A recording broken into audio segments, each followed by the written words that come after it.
So ayan mga master, good morning po sa inyo lahat. Ayan, so welcome back sa ating channel ngayon. Uy, bakit ano? May tao di. Ano nangyari sa kanila? So welcome back sa ating channel. At nandito na naman po tayo sa ating isa na naman panibagong episode. Ayan, good morning, good morning. Babiyahe tayo sa Lalamove syempre. Okay na yung motor natin, naano na natin, naayos na natin ang mga issue, problema nito. Palitan na naman ng pyesa. So biyahe po tayo ngayon sa Lalamove. Ang oras po ay alas 10 ng umaga. Late na ako. Ayan, sobrang late na. Kanina pa kasi ako nag-aabang ng booking sa bahay, mga alas 8 pa lang. Pero alam niyo naman, namimili ako ng booking, kaya wala tayong makuha. Hindi lahat okay yung mga booking. Meron man, nag-agawan talaga. Kaya samahan nyo po ngayon sa biyahe natin. Sana maka-pick up tayo. Sana maging maganda yung biyahe natin ngayong araw na ito. At ayan, target natin kahit 4 o 6 na booking lang.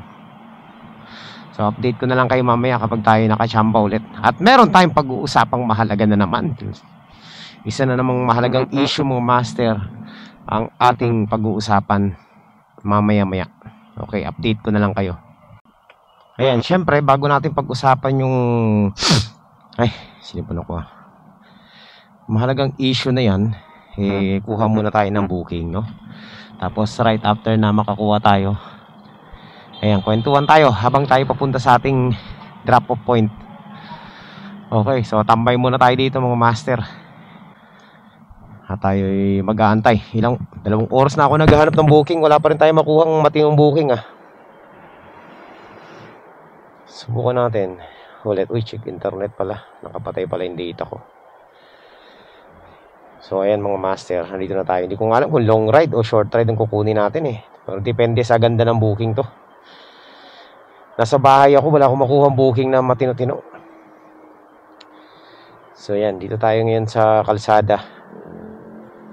Kanina pa yung mga booking na yun, walang kumukuha. Hindi naman kasi kakuha-kuha yan. Meron pa dito 2 sakong uling. Sinong luko-lukong rider ang kukuha ng 2 sakong uling? Ayaw nila i-book sa sedan. Nag-add pa 20 pesos. Honestly speaking mga master, ngayong ngayong mga araw na to, napakahirap kumuha ng booking. Hindi naman sa walang booking, pero ang hirap kumuha ng matinong booking ngayon. At saka mga rutang magaganda. Puro saliwa yung ruta na nakikita ko Hindi talaga tugma dun sa biyahe natin. So, eto mga master, dahil wala talaga tayong makuha ang booking, kumuha ako ng maiksing booking lang. Short ride lang muna, no? Papuntang Parañaque. Ilang kilometro lang to. Malapit lang. Basta dyan lang sa may sa Monarch Diversified. Okay, so meron tayong pick up na 400 meters away lang. Dito lang sa amin. So puntahan na natin to. Wala akong makuhang matinong booking napakahirap kumuha ng booking ngayon. Kaya siguro kung ano lang yung matitipuhan ko, yun lang ang kukunin ko. Ayan. So, nandito na tayo sa ating pick-up point. Tawagan na muna natin to para sigurado. Teka, checkin natin. Papuntang Parañaque to Teka lang ma'am, para double check natin para sigurado. Papuntang Monarch nga. Okay. Ito lang ma'am. Sige. Gatchalian. Alright, so meron na tayong pick up ulit mga master. Pangalawang booking natin to, no? Sa Gatchalian to. So ayan, meron na tayong double book. At ayan po mga master, pupuntahan na natin itong itong pick up natin. Ito naman, medyo malayo. Papuntang Cainta. Ayan, nandito na po tayo sa ating pick up. Anong number ba to? Tingnan natin mga master kung anong number. Pick up po, papunta kay Mr. Lee. Yan. So, second pick up. Papeles lang. Okay, tirahin na natin to mga master. Basic lang to. Okay lang yung mababa, basta mga ganito lang. Pero pag mababa na tapos napakalalaki, gul. Okay, so puntahan na natin tong natin. Okay, deliver na muna natin tong isa nating parcel. Diyan lang naman sa kabila to eh. Ang lapit lang. Tapos hanap tayo ng isa papuntang Cainta, no? Tapos pag nakakuha tayo, yan, kwentuhan na tayo tungkol dun sa bagong update ni Lalamove na malupit. Ito talagang mas pinalupit nila yung update eh. Hindi ko alam kung anong nila. Kung anong tawag ito. Motibo, bakit ganon? May mga ganon-ganon na palang update ngayon. Hindi ako na-inform kasi sa sa comment lang ako na-inform. So, isa na naman itong dagok sa mga rider. Talaga naman. Kawawang rider talaga. So, medyo pag-uusapan natin kung bakit nila ginagawa ito. Ano bang dahilan nila? Sa akin, hindi ko alam Pero, hindi ko alam kung disciplinary action yan.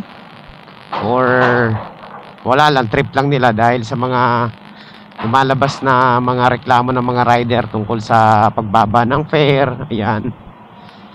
So, siguro yun yung ganti nila sa mga rider. So, ngayon nga kasi, eto na, tuloy na natin habang tayo papunta sa delivery. Meron na naman linabas na update sila Lalamove. At yung update na yun ay talaga naman hindi mo magugustuhan kung ikaw ay rider tapos naghahabol ka ng biyahe or nagmamadali ka. Talagang ikaha-high blood mo ng todo. Drop off natin, drop off muna tayo. Nabibitin tuloy yung usapan natin eh. Pero napakahalaga nitong pag-uusapan natin. Lalo na dun sa mga baguhang mga rider. Talaga naman, kawawa naman talaga yung mga walang experience eh. Ayun. Salamat. Okay, may tip pa si ma'am. Thank you. So, ayan mga master. May tip na, additional. So, ginawang 90 pesos. So, syempre, hanap tayo ulit ng booking. Sana makachamba tayo papuntang Cainta ulit. No? Para sa ganun tuloy-tuloy ang ating balitaktakan. So, ito mga master, dahil wala tayong top up, kumuha ako ng top up muna. No? So, mamaya na tayo kumuha ng regular. At least, meron tayong double book ulit papuntang Pasig to. So, ang amount ng top up natin is 139 pesos. Ayan, at least meron ng kasabay yung ating Cainta. So, pick upin na muna natin to. Tapos, na tayo? Doon na tayo sa mahalaga natin pag-uusapan. Para, ayan, tawagan naman natin yung kliyente natin. So, pick up.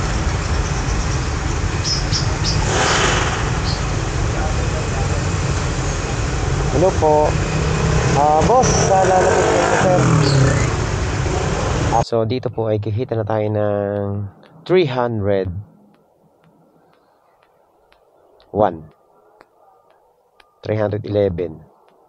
plus yung 90 pesos kanina. 400 din, no?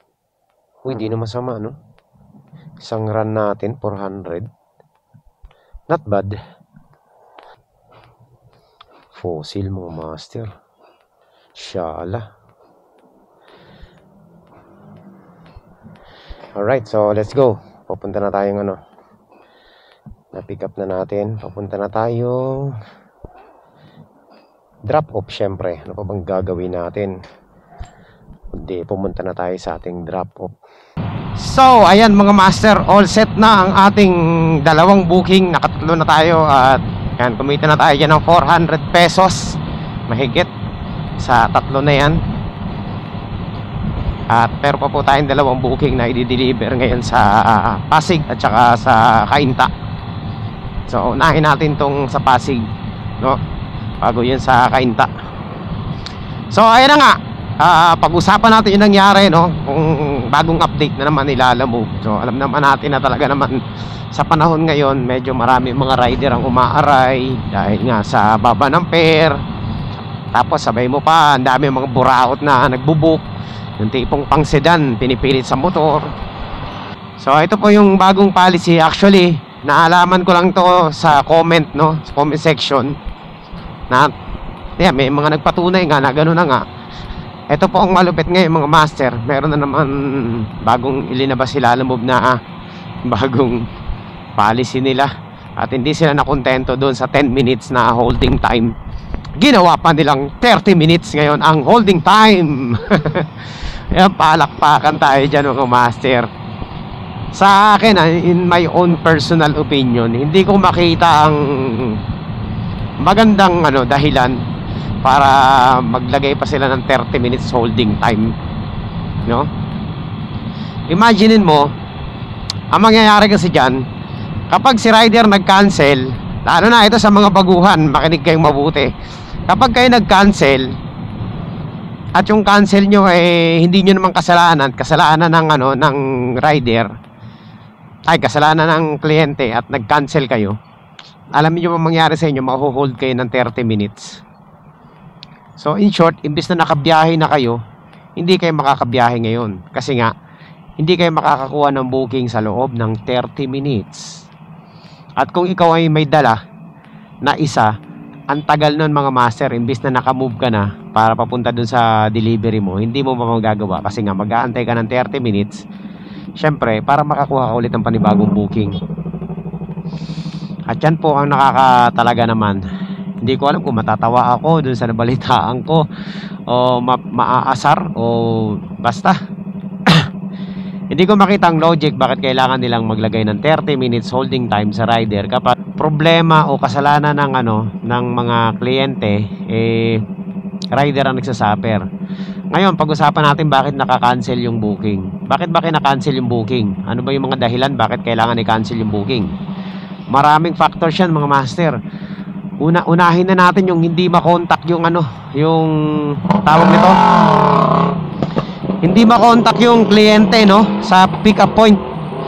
Kadalasan, ako nang ilang beses na nangyari sa akin yan, tagal natin 30 minutes tayong nagtatatawag, wala 'di ba? Pag nag-report ka niyan sa Lalamove, i-report mo na hindi mo makontak yung kliyente sa sa pick up point. Alam mo ba ang gagawin nila?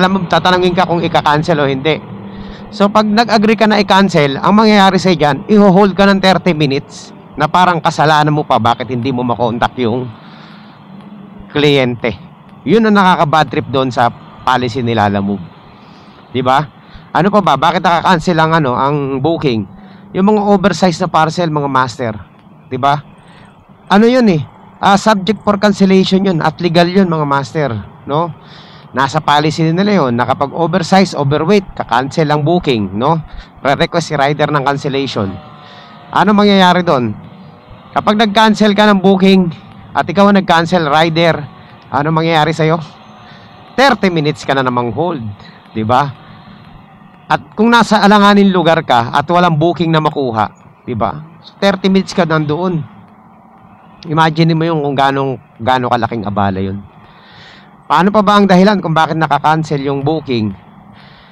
Hindi nagkasundo si rider at saka si si client. Halimbawa, queuing service. Tapos ayaw pumayag ni client na magdagdag. Kasi yung iba, hindi naman lingid sa kaalaman na meron talagang mga kliyente na talagang gustong makagulang, no? Imbis na queuing service, linalagay nila sa regular booking lang. Siyempre, para makagulang. Naghahanap kasi sila ng mga rider ng mga baguhan na tatanggap ng booking nila. Siyempre, yung mga bago kasi hindi magrereklamo yan. Hindi nila alam kasi yun So, pag natapat sila sa mga veteranong rider na alam yung mga pasikot-sikot sa app, magde-demand ngayon si rider, 'di ba? Ng dagdag. Etong mga magugulang, minsan ayaw magdagdag Ano mangyayari ngayon? Subject for cancellation 'yon, 'di ba? Ngayon, sino magsasuffer doon, mga master? Siyempre si rider na naman. 'Di ba tama ba?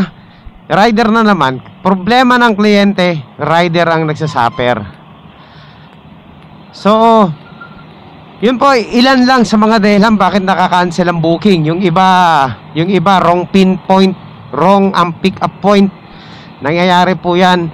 Nangyari sa akin yan, 7 kilometers ang pick up point. Nandun ako sa pick up point, yung pala hindi doon. So cancel yun mga master. Diba? Alangan naman magsayang ka pa ng gasolina.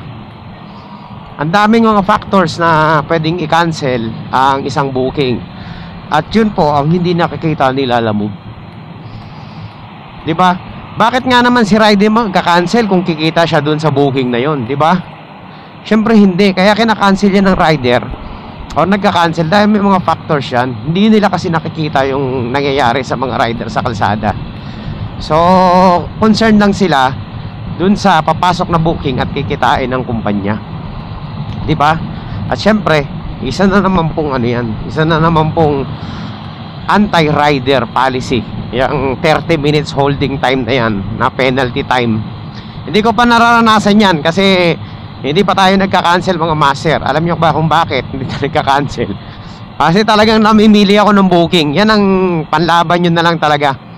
Mamili kayo ng booking. Huwag kayong magmamadali mga master. Kasi pag nagmadali kayo, kadalasan diyan talaga nagkakaroon ng cancellation, no? Okay, so ilan lang ang nabanggit ko kung ano yung mga dahilan ng cancellation. Pero bottom line mga master, kaya nakaka-cancel ang booking dahil yan sa mga kliyenteng mga pasaway, diba? At hindi naman kasalanan ng rider yan. Bakit naka-cancel yan eh? Kaya nga kinuha ni rider yung booking na yun kasi alam niya kikita siya doon, diba? Bakit naman siya magka-cancel? Tama ba? Oh, tapos kasalanan pa ngayon ni rider, mahuhold pa siya ng, diba? Hindi ko makita yung logic kung bakit linagay nila yon. Para saan pa yon? Ano, disciplinary action ba yon? Tawag ba doon disciplinary action na walang kakwenta-kwentang disciplinary action? Kasi abala yun eh, diba? Ito pa mangyayari dyan mga master. Halimbawa, ito, worst comes to worst, may dala kang isa na nagmamadali, diba? Tapos kumuha ka ng booking, tapos na-cancel. Ano mangyayari ngayon? Na-hold ka ng 30 minutes eh. So kailangan mong kumuha ng isa pa eh. Ano mangyayari doon sa nagmamadali? Kasi 30 minutes ka mag-aantay. Re-report ka pa nun. Diba? Ang daming factors na pwedeng mangyari sa rider dahil lang doon sa 30 minutes holding time na yan. Bagong ano yan, hindi ba sila na kontento doon sa 10 minutes? Yung 10 minutes nga eh, nakaka-bad trip yun. Naranasan natin yan 2 beses eh. Bad trip talaga yung mga master. Lalo na't nagmamadali ka. Always yung rider ang nagsasuffer sa mga kamalian ng kliyente, no? Kahit na valid reason, kahit na yung mga reason valid, pag cancel pa rin, invalid pa rin yun. So you are subject dun sa 30 minutes na holding time. Ngayon lang nangyari yan sa Lalamove, diba? Parang hindi naman hindi naman makatao yan mga master. Ano bang sense nun? Mio, napakababa na ng booking, magkaganon pa sila. Para naman napaka-precious nung mga booking na yan, para naman ganon ng nun, diba? Eh nagtsatsaga na nga lang si rider sa mababang booking eh, tapos gaganunin pa. Wala akong masabi dyan. Kayo mag-comment kayo sa baba kung anong dahilan Lalamove bakit niya ginawa yun. Kasi ako sa point of view ko lang, nonsense eh, diba? Kawawa yung mga rider na talagang mga baguhan na hindi naman alam. Dapat nga dapat alagaan nila yung mga rider na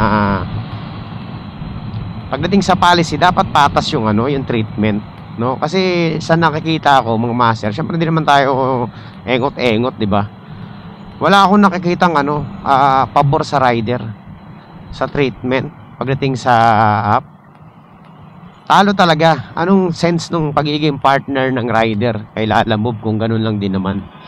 Ang lumalabas kasi dyan parang parang alipin, parang alila si rider ni Lalamove, no? Na gumawa sila ng policy ng ganyan para lang, 'di ba? Para matakot yung mga rider na mag-cancel.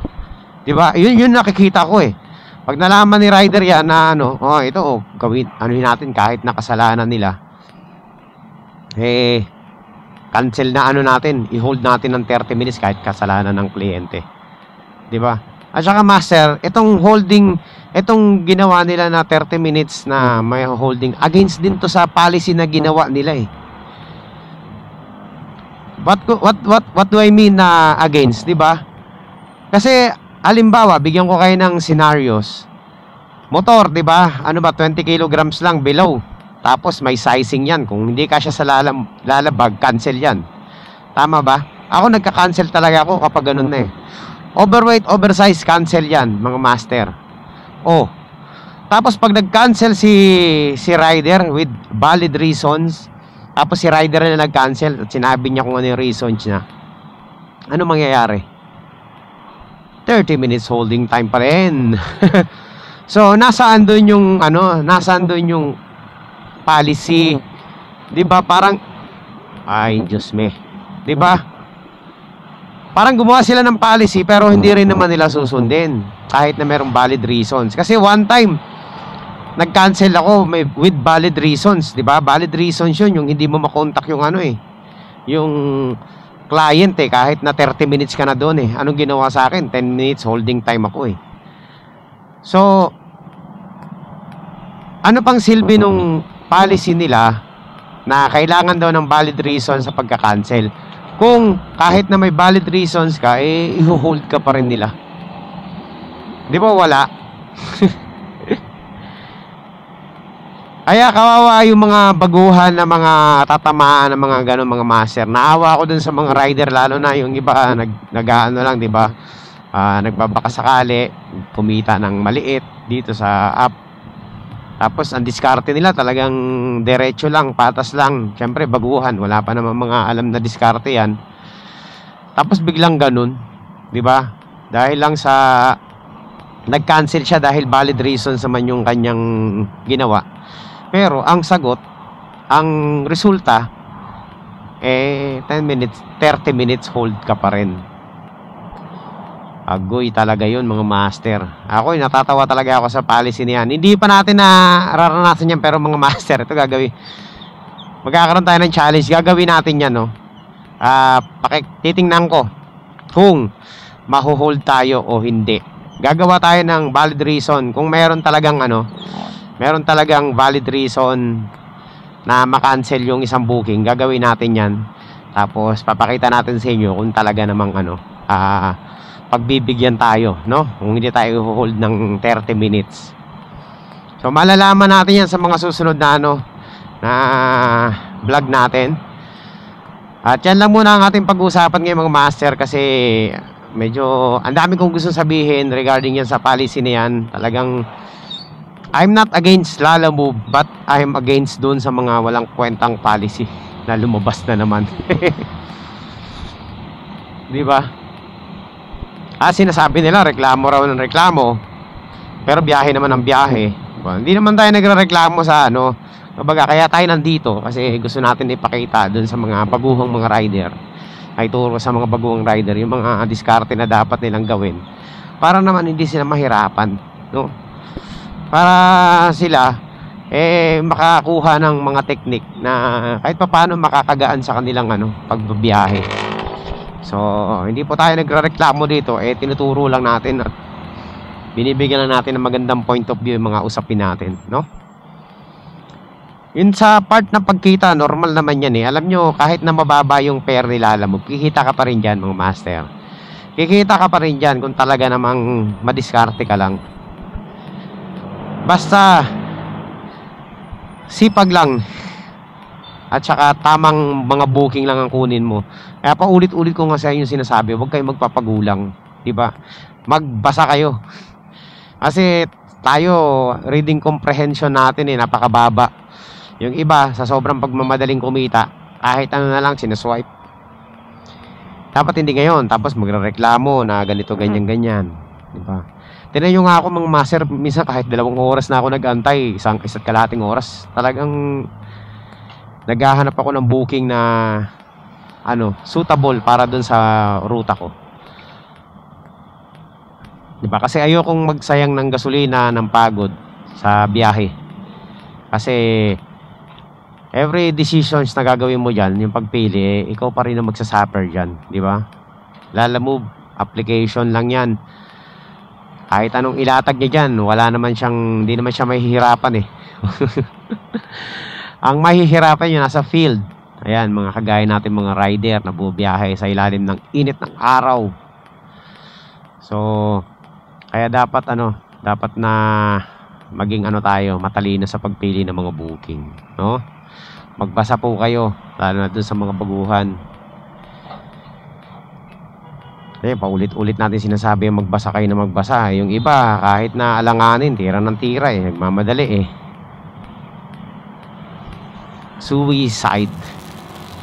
Alright, so yun po mga master. Comment down below kung anong personal opinion dyan. Opinion nyo dun sa 30 minutes holding time na yan. Ako, nagulat lang ako kasi may bago na. Hindi sila nakontento sa sa 10 minutes. Talaga naman, sinagad na. Baka sa susunod, 1 oras na yan.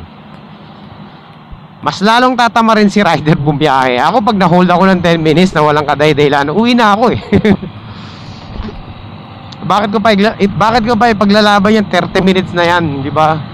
Hindi uwi na lang ako, di pa ako mahirapan. Pero siyempre paano naman yung ibang rider na maiipit sa 30 minutes holding time na yan? Yun ang inaalala natin mga master. O baka naman sagot yan ilalamove sa mga reklamo sa kanila ng mga rider na ang baba ng pera. Baka sinabi nila Lalamove, nagrereklamo kayo sa pagbaba ng pera, cancel kayo ng cancel ng booking. O sige, ganito gawin natin, 30 minutes. O yan ang sagot namin sa inyo para mas umiyak kayo. Para mas mag-iyakan kayo. Baka ganun nga, no? Hindi ko alam, wala, katang-isip ko lang yan. Kung ano naiisip natin mga master. So ayan lang ang aking opinion dyan. Actually, pag-usapan pa natin yan sa mga susunod na panahon, susunod na araw. Kung ano ba yung kung ano bang talaga namang basehan nila dyan. Kasi that is senseless.